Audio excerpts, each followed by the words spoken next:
السلام علیکم ورحمت الله وبرکاتو. ګرانو دوستانو، په دې هیله چې راته روغ او جوړ بایست او د صحت په جمعو کې بنیادغت یاست. ګرانو دوستانو، دا ځل هم تاسو سره د یارانو څخه مرګله شوی یم.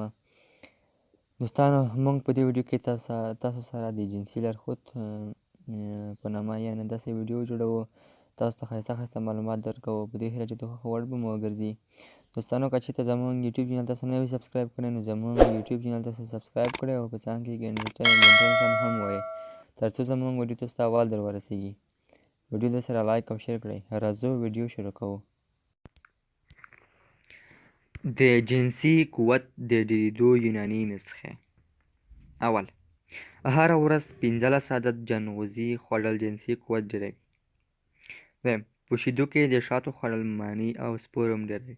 دریم، په شیدو کې د خرما جوش او خوړل د ژر انزالېدو مخنیوی کوي او د مني د زیاتېدو سبب ګرځي. څلورم، د ام جوس خوړل د 2 څخه تر 3 میاشتو پورې پرله پسې د نارینه جنسي قوت زیاتوي.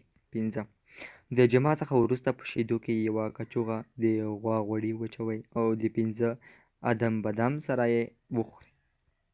جنسي قوت مو ډیروي. شپږم، د 1 کیلې سره 10 ګرامه د غوا غوړي سهار د ناشتې پر ځای خوړل او ورپسې شیدې خوړل جنسي ځواک زیاتوي. هره ورځ 2 د هګۍ ژیړ خوړل او ورپسې د